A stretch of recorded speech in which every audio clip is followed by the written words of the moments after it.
February 2016. Imagine the quiet hum of servers in a central bank then. Silence. But it's a deceptive silence, because hundreds of millions of dollars are just vanishing. Not grabbed from vaults, but siphoned through the network.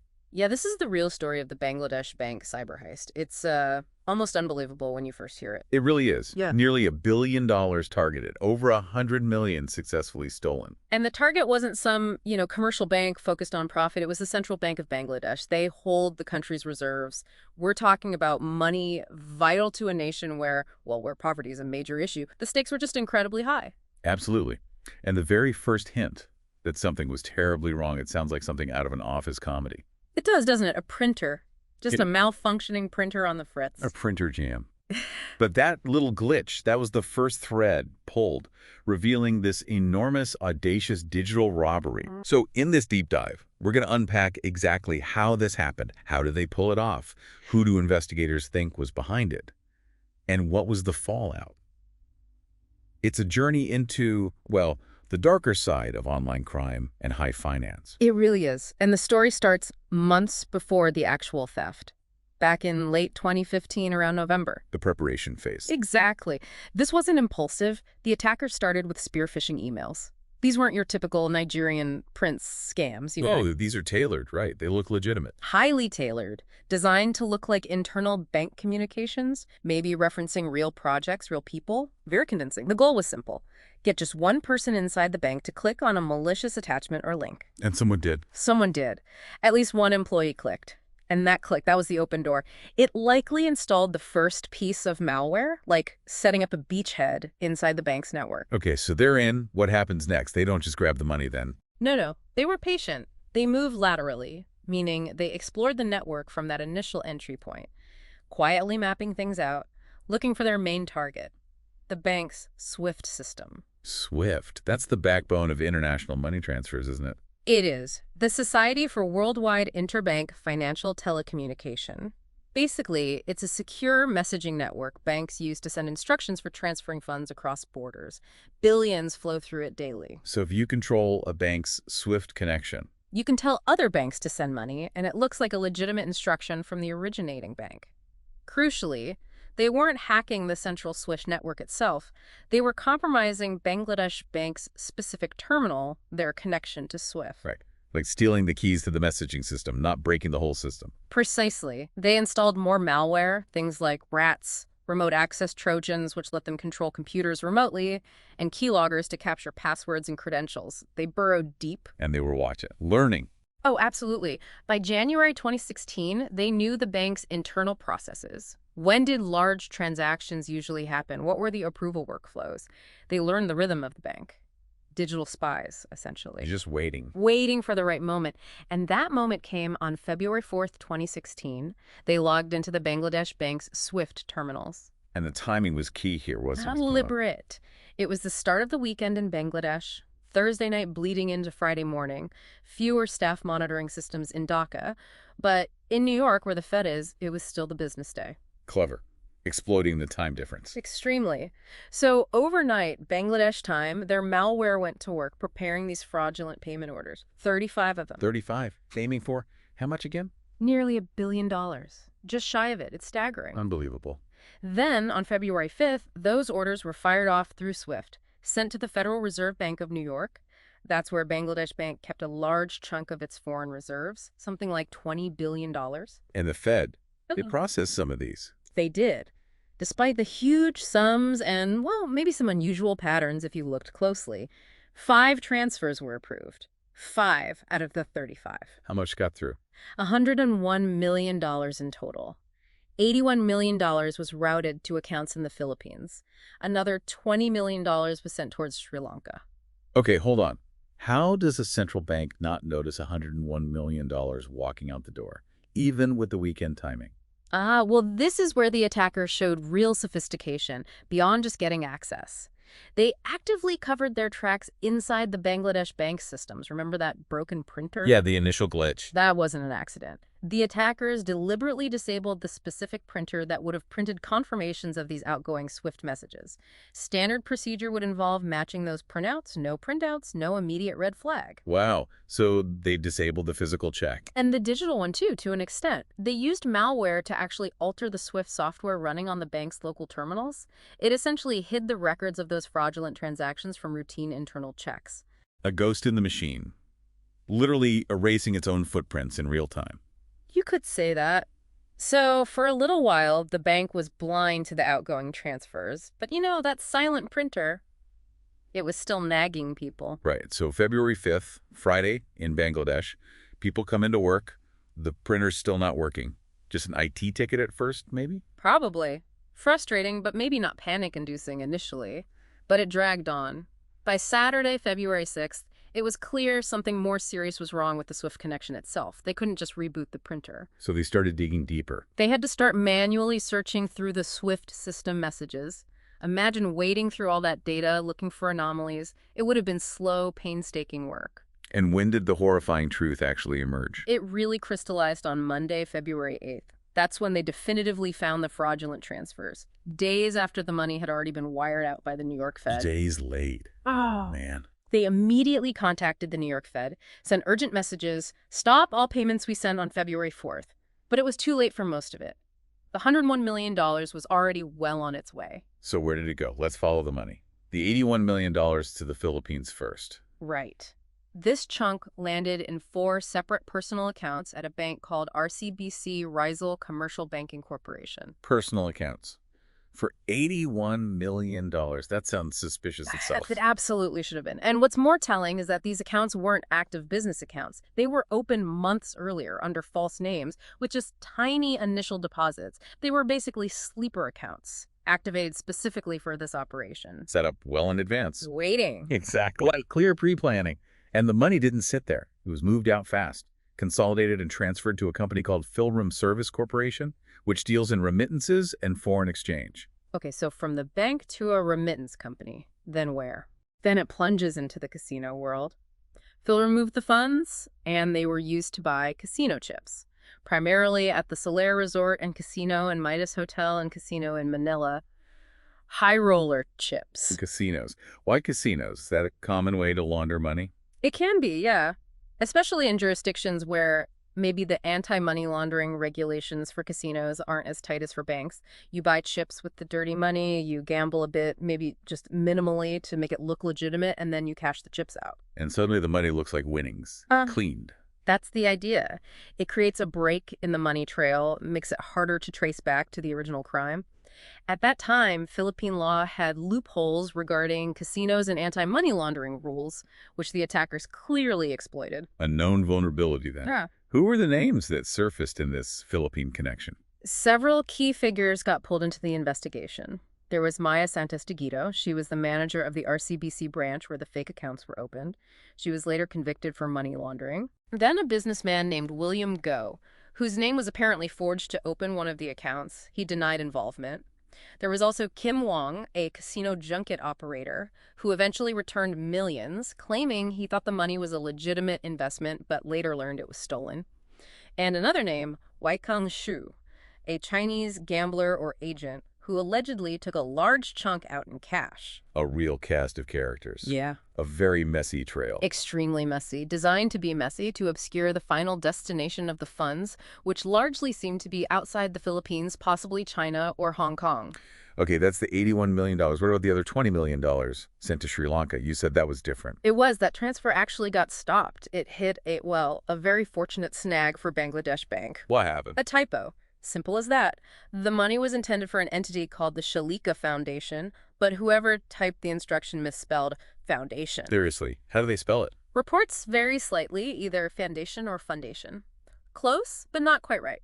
That misspelling raised a red flag at Deutsche Bank, which was acting as a routing bank, an intermediary in the transfer process. They saw this huge amount going to a Shalika Foundation and paused it. They sent a query back to Bangladesh Bank asking for clarification. A multi-million-dollar typo save. Pretty much. Around the same time, Pan Asia Bank in Sri Lanka, the intended recipient bank, also thought the transfer looked suspicious, just the sheer size of it going to a relatively unknown foundation. This combination of the typo and the local bank suspicion stopped the $20 million dollars in its tracks. So that money was recovered. Yes, thankfully for Bangladesh Bank, that $20 million dollars was eventually returned. And this Shalika Foundation, who was behind that, was it a real entity? It was a registered private company run by a woman named Shalika Pereira. When questioned, her initial story was quite elaborate. She claimed the money was a legitimate payment from JICA, the Japan International Cooperation Agency, for development projects. I can take it. Not at all. JI quickly came out and publicly stated they had absolutely no connection to this transaction or the Shalika Foundation. Her story crumbled pretty fast. So what was really going on there? The Sri Lankan police investigation suggested she knew the money was coming and had apparently instructed her bank to transfer large portions to her personal account and an associate's account as soon as it cleared. Despite her claims of innocence, the cover story completely fell apart. Incredible. Okay, so the money trails are complex, partly successful, partly foiled by chance.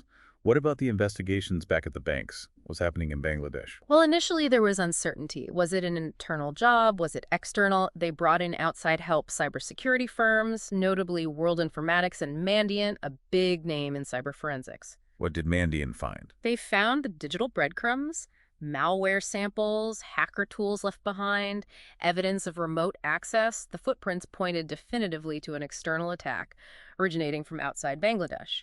But that didn't completely erase suspicion about potential inside help. An internal investigation was also launched. Right, the question of an accomplice lingered. And in the Philippines, with $81 million washing through their system. Oh, that became a huge public issue. The Philippine Senate launched very high-profile public hearings in March 2016. It was quite dramatic, trying to untangle how the money moved through RCBC and the casinos. Putting the system under a microscope. Absolutely. Peg Shore, the gaming regulator, also investigated the casino's role. RCBC, the bank, faced serious heat. They were slapped with a massive fine by the Banco Central ng Pilipinas, the central bank there, 1 billion pesos for failing to comply with banking laws. The 1 billion pesos, that's significant. It was, at the time, the largest penalty imposed on a financial institution in the Philippines. They paid half of it fairly quickly and had a major board reorganization. And as mentioned, the branch manager, Maya Santiago, eventually faced criminal conviction. So there were consequences, at least within the Philippines. Yes, though the legal wrangling continued. RCBC actually sued Bangladesh Bank for defamation in New York later on, claiming their reputation was unfairly damaged. Some parts of that suit were dismissed, but the core legal fight over liability has dragged on for years. Fascinating. Now, the investigation didn't stop there, did it? The U.S. got involved, and the focus shifted dramatically. It did. The FBI started digging, and their findings pointed in two key directions. One, they reinforced the suspicion of at least one insider at Bangladesh Bank possibly helping the attackers. Okay. But the much bigger development was the link they started building to North Korea. U.S. federal prosecutors began pointing fingers directly at the North Korean government. A nation-state accused of, essentially, bank robbery on a massive digital scale. What evidence did they have? It came from multiple angles. Cybersecurity firms like Symantec and BAE Systems analyzed the code, the malware, the techniques used in the Bangladesh bank heist. They found strong similarities, overlaps in code, infrastructure, tactics to other major cyber attacks. Like which ones? Most notably, the devastating hack of Sony Pictures in 2014 and the WannaCry ransomware attack that caused chaos globally in 2017. These were attacks widely attributed to a group known as Lazarus. Lazarus Group, believed to be state-sponsored by North Korea, right? That's the consensus in the security community and among intelligence agencies, yes. CISA, the U.S. cybersecurity agency, put out an alert specifically linking this type of bank theft, which they called fast cash, to a North Korean group they dubbed Beagle Boys, operating under the Reconnaissance General Bureau, North Korea's main intelligence agency. Beagle Boys. Sounds almost playful for such serious activity. The names can be deceptive. An NSA official even stated quite plainly that it looked like a nation-state was robbing banks. It wasn't subtle. Did it go beyond attribution? Were there actual charges? Yes. The U.S. Department of Justice took the significant step of indicting a North Korean individual, a computer programmer named Park Jin-hyuk. Indicted for this specific heist? For this heist, yes, but also explicitly linking him to the Sony Pictures hack and the WannaCry ransomware. The indictment painted him as part of this state-sponsored conspiracy involved in multiple major cyber intrusions and thefts. They suggested this was part of a pattern, potentially linking North Korea to as many as 11 similar attacks worldwide. So the picture becomes one of a state using cybercrime almost as foreign policy, or at least as a revenue stream. That's certainly the implication, yeah. Using sophisticated hacking skills not just for espionage, but for outright theft on a global scale. It's chilling. Absolutely. How did SWIFT itself, the network at the center of this, respond? They must have been deeply concerned. Oh, extremely. This shook confidence. SWIFT reacted by launching what they called the Customer Security Program, or CSP. What did that involve? It basically forced member banks to tighten up their own security. SWIFT couldn't secure every single bank's connection point, so they mandated a set of security controls, the Customer Security Controls Framework, or CSCF, that all banks using their network had to implement and attest to.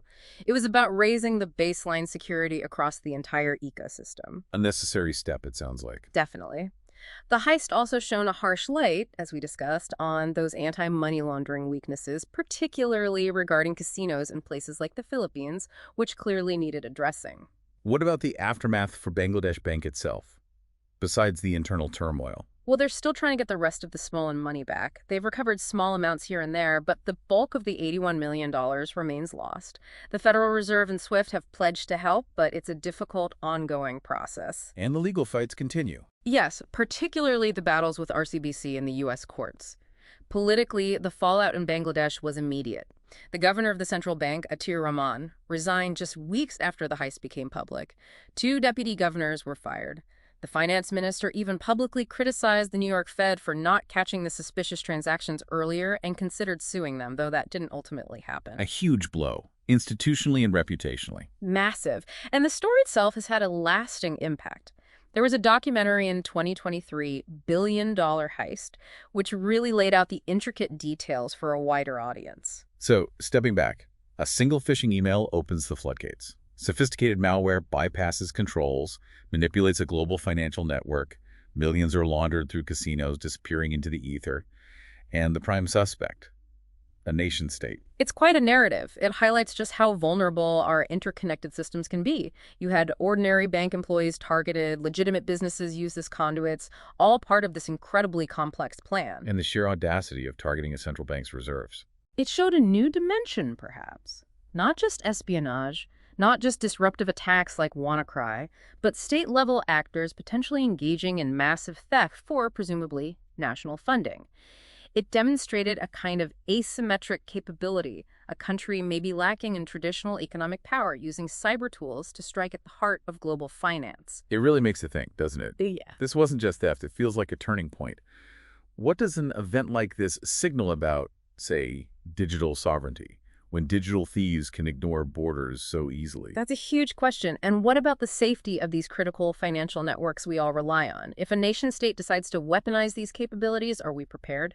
The Bangladesh bank heist might just be a stark warning of what's possible, a glimpse into a future where cyber conflict and cybercrime increasingly blur. It's a reality we're still grappling with.